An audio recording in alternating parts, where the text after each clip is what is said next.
지금 상황이 지속되는 상태에서 대통령 체포영장 집행이 시도된다면 공권력과 공권력이 충돌하는 사태가 일어날 가능성을 배제하기 어려울 걸로 보입니다. 체포영장 발부나 집행 등에 대해선 견해가 다른 국민이 공존하는 게 현실입니다. 하지만 물리적 충돌이 생겨선 안 된다는 점에는 우리 국민 대부분이 동의하실 거라고 생각합니다. 이 문제 정치부 신재혜 기자와 짚어보겠습니다. 네, 신 기자 어서 오십시오. 네. 자, 먼저 공수처, 이번엔 물러서지 않겠다는 입장이죠. 그렇습니다. 공수처는 1차 영장 집행에 실패한 이후로 큰 타격을 받았습니다. 오동훈 공수처장 역량 부족으로 질타받으면서 사과했는데 당시에 2차 집행이 마지막이라는 각오로 임하겠다 이렇게 예고하기도 했습니다. 네, 경호처 역시 반대 입장에서 마찬가지 아닙니까? 그렇습니다. 그 영장 집행만 막겠다. 이 입장 불변입니다. 지금 경호처장이 이번 영장 집행에 대해서 위법의 논란 위에 있다고 이미 불응을 예고를 했고요. 그리고 경호구역을 지켜야 한다는 이 경호법, 이걸 지키는 게 우선이다. 이 입장 유지하고 있습니다. 네, 지금으로선 양쪽 모두 물러날 생각이 없다. 이런 상황이 있네요. 그렇습니다. 일단은 윤 대통령이 영장 집행에 응하지 않고 또 야당은 이 윤 대통령을 어떻게든 끌어내야 된다 이렇게 압박을 하면서 수사기관 그리고 경호처 간의 갈등이 지금 긴장이 임계점에 다다른 상황입니다. 그리고 그 양측은 무장을 하는 그러니까 물리적 충돌이 우려되는 상황인 거잖아요. 물리력을 행사할 수 있기 때문에 그런 우려가 지금 제기가 되고 있는 건데 경찰과 경호처 내부에서도 충돌은 없어야 한다. 이 생각은 같겠지만 자칫 한 번의 충돌이 돌이킬 수 없는 결과로 이어질 거다. 이런 우려가 계속 제기되고 있습니다.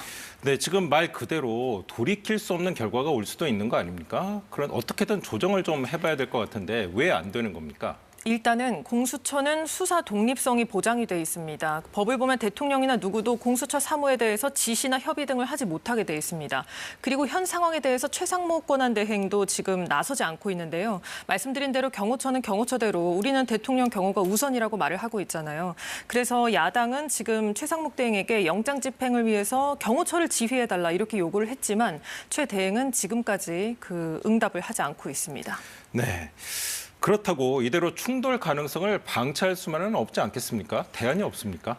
있습니다. 가장 좋은 방법은 윤 대통령이 스스로 영장 집행에 응하는 겁니다. 그게 네. 이 상황의 근본적인 해법입니다. 하지만 윤 대통령 측은 영장 자체가 위법하다면서 지금 응하지 않고 있고 대신에 사전 구속영장을 청구하거나 기소를 하라고 주장하고 있죠. 그렇기 때문에 이 체포영장을 받아들일 가능성이 극히 낮은 상황입니다. 네. 그렇다면 현실적으로 가능한 대안은 뭐가 있겠습니까? 일단은 뭐 이런 이제 방안이 제기되는데 공수처가 사건을 경찰에 넘기는 방안이 제기가 되고 있습니다. 이게 네. 윤 대통령 측이 공수처가 내란죄를 수사할 권한이 없다. 경찰이 수사하면 받아들이겠다고 밝힌 바가 있습니다. 근데 이미 체포영장 집행을 준비하고 있는 공수처가 이렇게 물러날 가능성은 또 낮겠죠.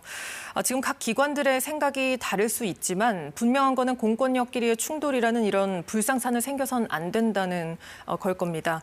지금으로서는 윤 대통령의 결단이 필요합니다. 네. 그리고 정치권도 갈등 조정 기능을 발휘할 때라고 지금 그런 의견들이 제기되고 있습니다. 네, 더 큰 파국만은 막아야 한다 이런 공감대를 갖고 관련 기관들 모두가 협의하고 대안을 모색하는 그런 지혜를 보여줬으면 좋겠습니다. 네. 신 기자 잘 들었습니다.